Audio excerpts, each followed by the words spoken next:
Olá, pessoal. Nessa aula, a gente vai dar continuidade aí no nosso projeto para criar os exercícios para entendimento dos conceitos do C Sharp. E vamos começar replicando o código do Hello World, que a gente fez de brincadeira no começo das primeiras aulas, usando uma console application. Só que aqui a gente vai fazer o Hello World com teste unitário. Então a gente vai ter o primeiro contato com o teste unitário e já vai ver como que funciona o mindset, né, o fluxo com Test Driven Development, com o TDD. Então vamos lá. Então eu estou aqui com a minha solution de exercícios aberta. Então na aula passada a gente criou os dois projetos, criou a dependência entre o teste com o domain. Então a gente está aqui partindo do mesmo ponto da aula passada. Veja que eu já estou aqui na branch aula 012, então o código que for feito aqui nessa aula vai ficar nessa branch. A primeira coisa que a gente vai fazer é criar uma classe aqui dentro do projeto Exercícios Domain. Então, só relembrando, o projeto Exercícios Domain é meu projeto principal. Ele é um projeto do tipo Class Library, com .NET Standard. Se eu der dois cliques nele aqui, a gente pode ver ó, que ele é um projeto bem simples, ele usa o básico do .NET e ele está protegido aqui pelo .NET Standard. E todo o nosso código de regra de negócio, a gente vai sempre colocar em projetos que levam essa nomenclatura .domain. Tá? E o meu teste, ele vai ser um projeto exclusivo para testar o código que eu escrevi aqui dentro do domain. Então, a primeira coisa que a gente vai fazer é criar uma classe. Então, se você clicar com o botão direito em cima do projeto, você vai ter uma opção aqui chamada Add, e aí você vai ter aqui, ó, Class. Para quem gosta de teclas de atalho, o Visual Studio ele é cheio de tecla de atalho para os comandos, principalmente os comandos mais utilizados. Criar classe é uma coisa muito comum, então se você quiser exercitar aí, a tecla de atalho para criar uma classe é Shift Alt C. Então, se você for pela tecla de atalho, Shift Alt C, ele vai levar na mesma opção que o Add New Class que a gente viu ali. O que ele traz? Ele traz essa janela aqui que é para eu adicionar um novo item. Eu posso escolher dentre vários templates de arquivos que eu posso incluir num projeto. No caso, como eu dei o Shift Alt C, ele já vem selecionado o tipo Class. Então é esse mesmo que a gente quer. Eu só vou trocar o nome dele aqui para Hello World. Então o que eu vou fazer aqui? Eu tenho uma classe dentro do meu projeto e eu quero que essa classe aqui ela vai ser responsável por devolver para a gente, por retornar a mensagem de Hello World. Então a primeira coisa que eu tenho que fazer aqui é olhar que ele cria a classe dessa forma, a gente precisa pôr um public aqui para que a classe possa ser acessada pelo projeto de teste e por outros projetos que venham a usar essa biblioteca. Tá? Depois eu vou explicar mais, vai ter uma aula só para falar sobre o que significa essa palavra public e as variações que a gente pode usar aqui no lugar. Outra coisa que eu vou fazer aqui para simplificar o nosso exemplo é colocar outra palavra-chave aqui na minha classe, chamada static. Tá? Isso significa que a minha classe vai ser estática, muito parecido com o que a gente viu lá no projeto console, mas também mais adiante eu vou explicar bem mais detalhado o que é uma classe estática e a diferença da classe estática para as classes comuns. Tá? Aqui é mais para a gente criar essa estrutura de teste unitário. Uma coisa que você vai observar de cara no Visual Studio é que ele mexe muito com as cores dentro do nosso código. Sempre que você achar um código que está com esse cinza um pouco mais clarinho, mais apagado aqui, significa que esses using, né, essas importações desses namespaces que estão aqui, não estão sendo utilizadas, e a gente pode remover eles seguramente. Uma outra questão interessante do Visual Studio é que ele sempre vai dar essas lampadinhas aqui, essas dicas, né? Então, se a gente clica aqui, ele vai dizer para a gente que, além de que a gente não está usando esses namespaces, que a gente pode remover ele com segurança, ou seja, a gente pode remover esses caras que não estão sendo usados. Se você não quer usar, não quiser usar o mouse para acessar essas, essas dicas e essas ações rápidas aqui, você pode usar a tecla de atalho Ctrl ponto. Ele vai levar na mesma opção e aí você pode, dando um Enter aqui, remover. Então veja que ele removeu todos os using porque a gente não está usando, então menos código melhor.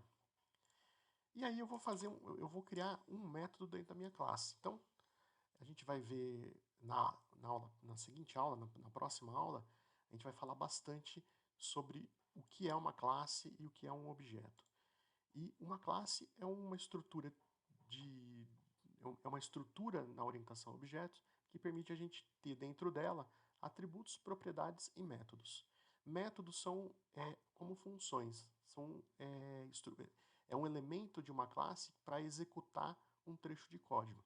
Então eu vou criar um método aqui, eu vou criar ele também como public static para simplificar a nossa vida, e todo método precisa ter um retorno. Então o retorno do método, a gente define o tipo do seu retorno aqui. Então meu método vai retornar uma string, um texto.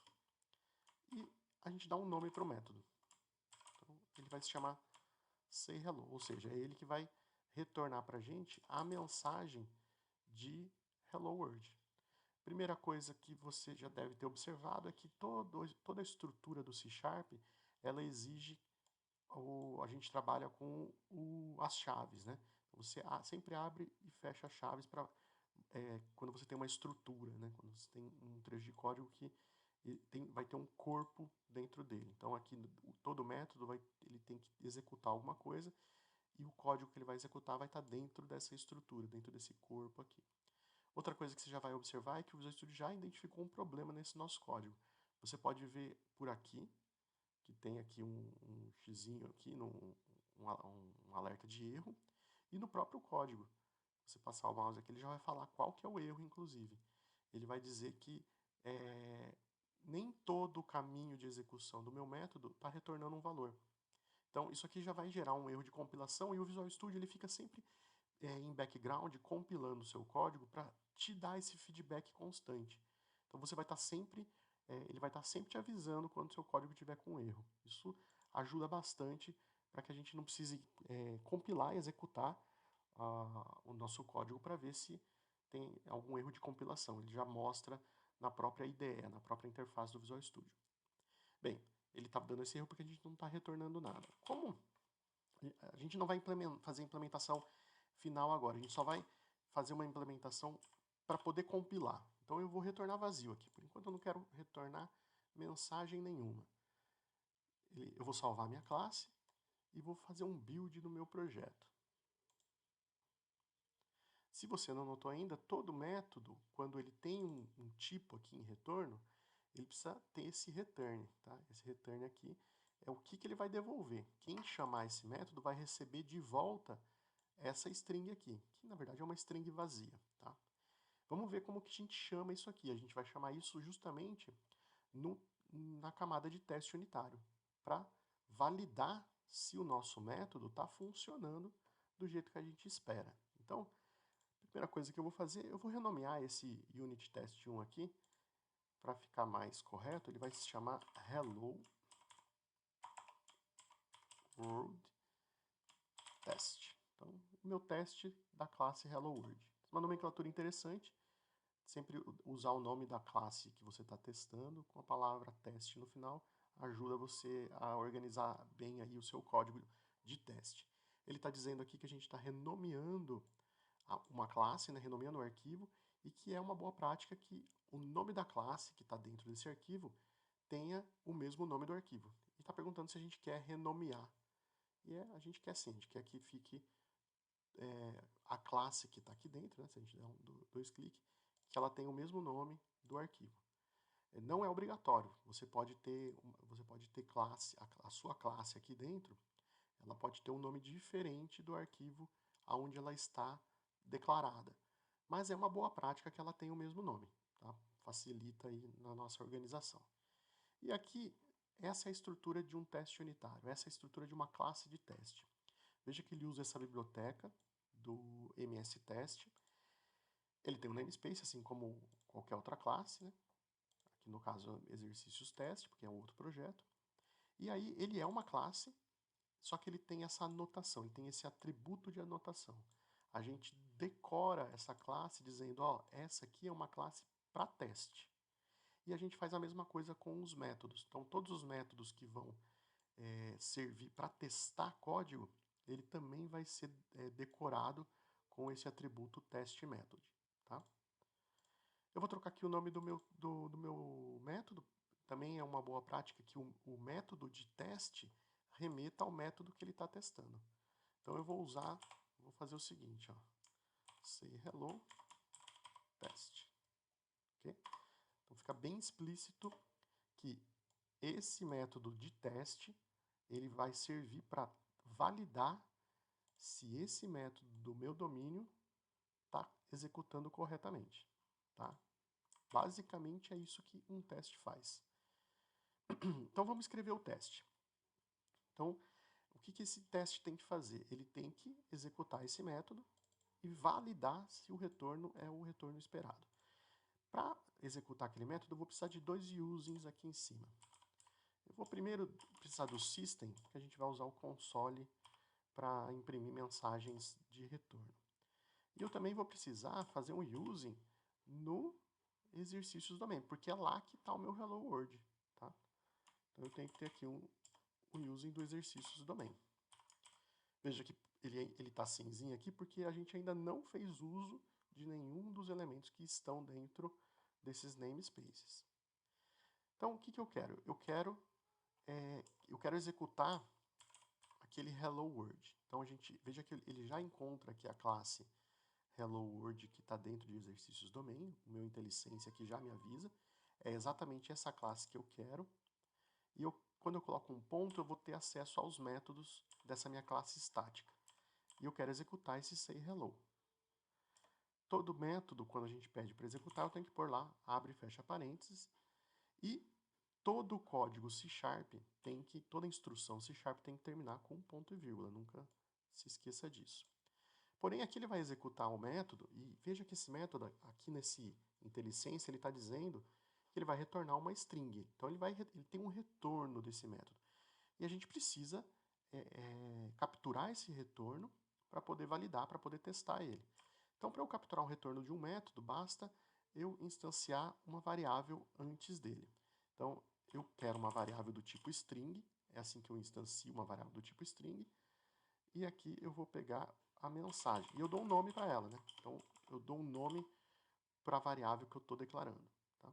Então, eu criei uma variável do tipo string, chamada mensagem, e já estou atribuindo a ela o retorno do método. Então, a mensagem que o método sayHello tem para me retornar já vai estar atribuída a essa variável mensagem. Okay? E como que eu testo, como que eu valido se o retorno do meu método está ok ou não? Eu uso uma classe do framework de teste chamada assert.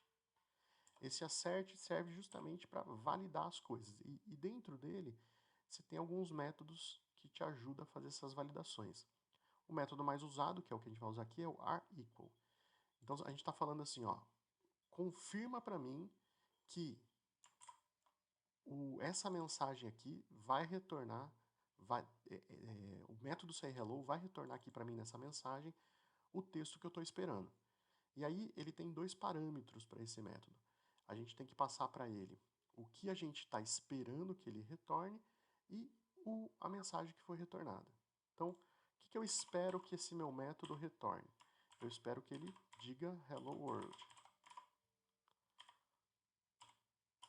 E qual que é o valor que eu quero validar se está ok?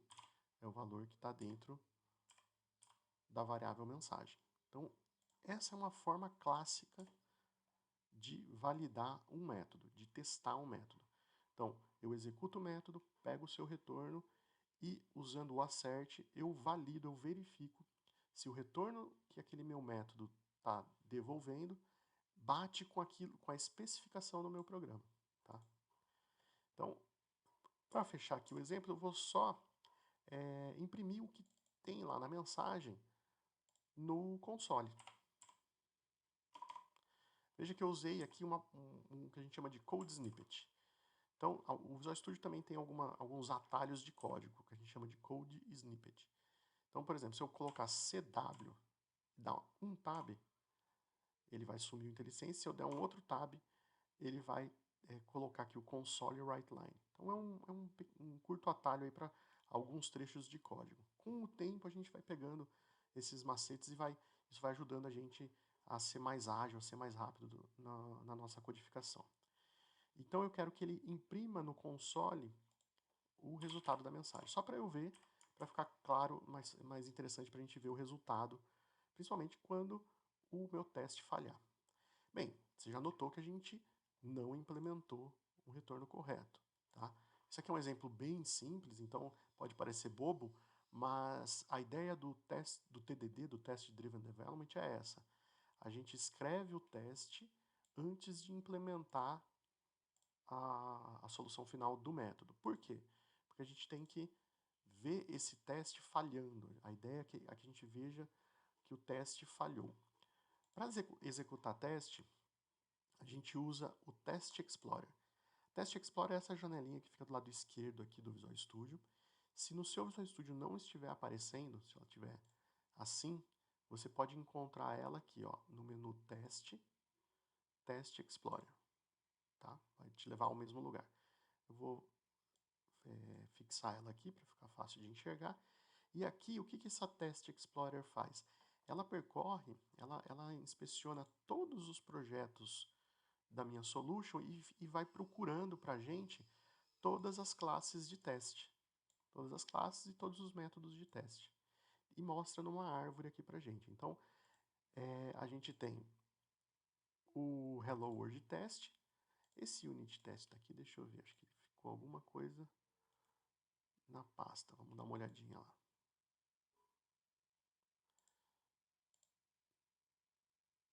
Não tem não, acho que foi resultado de uma compilação anterior. Então tá tudo certo. Ele está mostrando a classe de teste antiga, né, que a gente tinha feito antes. Isso por conta porque a gente renomeou e não fez um build novamente. Então, uma coisa importante, assim, quando você observar que a sua árvore de teste não está ok, dá um build. E aí o build vai dar um refresh, ó, vai atualizar os testes unitários que você tem.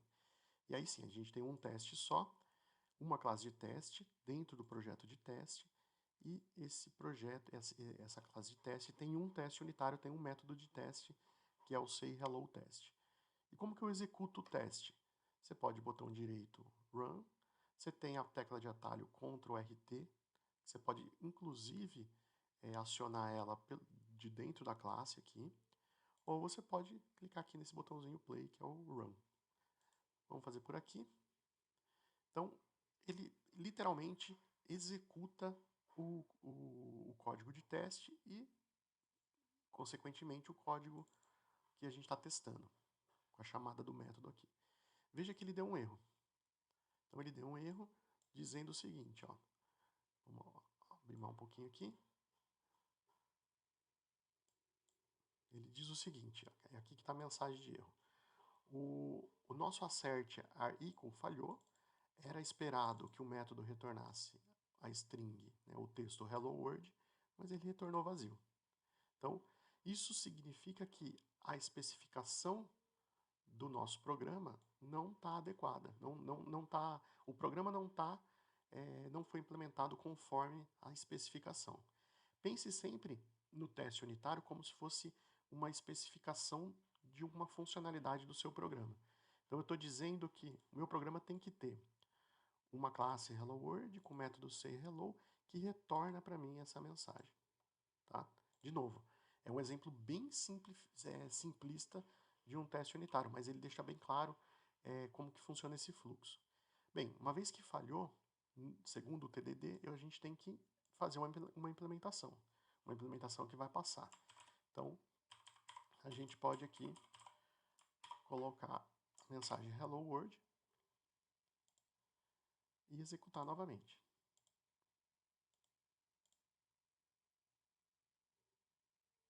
Veja que agora ficou verdinho, com um OK.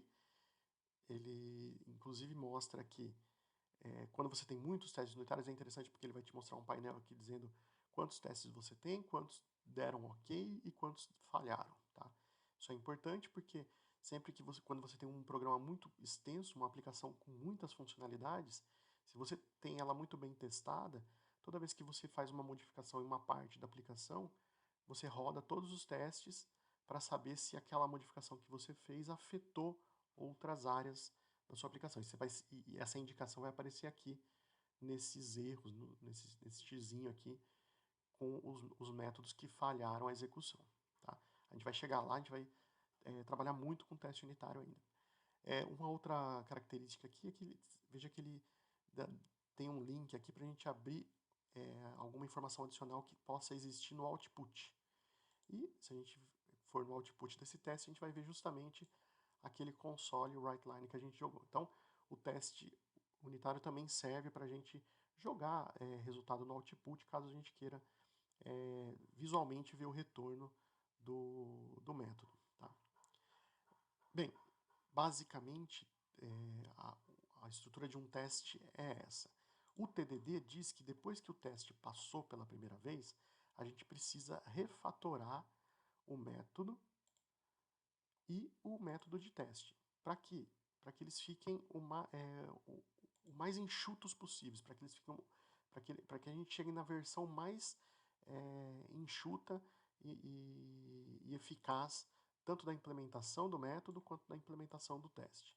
Nesse caso aqui não tem muito o que enxugar, né? Não tem muito o que melhorar. A gente já tem uma versão bem enxuta de um método de teste e do método real. Porque é um método bem simples, né? É uma implementação bem simples, só um método para retornar uma string. Só para fechar o assunto, a gente pode debugar um teste. Então, quando você tem, quando um teste está falhando e você não entende por que ele está falhando, uma boa prática é a gente debugar o teste.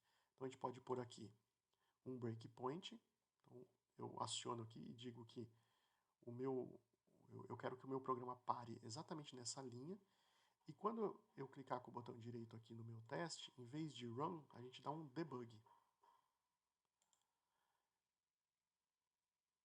E aí, em vez de ele executar e dar o retorno do teste, ele basicamente vai mostrar para a gente aqui a execução do código. Então a gente pode, e aí a gente pode usar o F10, que é o comando para ele ir executando linha a linha. Aqui ele vai, eu dei um F10, ele pulou para a linha de baixo, e aqui ele vai executar o método sayHello. Se eu quiser olhar lá dentro do método que ele está executando, eu posso dar um F11, e ele vai entrar dentro do método para debugar lá dentro. Então com F11 a gente cai aqui no método, aí com F10 a gente já cai direto no return, F10 de novo, mais um F10 ele volta lá no teste. E aqui ele vai executar o assert are equal. Nesse ponto, eu já posso aqui inspecionar o que tem no retorno. E aqui eu já posso ver, hello world está certinho, ele vai validar aqui o are equal e vai jogar o hello world no console. Se eu der um continue, ele vai terminar a execução e deu ok aqui de novo. Aqui, como eu minimizei um pouquinho a tela, ele jogou aqui os detalhes do teste, da execução do teste aqui para baixo. Mas o resultado é o mesmo. Tá? Bem, acho que essa é uma introdução interessante para a gente entender a dinâmica dos testes unitários. Eu sei que talvez tenham surgido muitas dúvidas, mas eu garanto para vocês assim, que se isso aqui se tornar o dia a dia de vocês na questão da codificação em C Sharp, que as vantagens que a gente vai ter lá na frente vão ser enormes, porque a gente vai ter uma base de código muito bem testada. E isso vai garantir uma qualidade muito boa para as nossas aplicações. Caso tenha permanecido alguma dúvida, vamos agendar um horário para a gente discutir e responder as dúvidas de vocês aí o mais breve possível.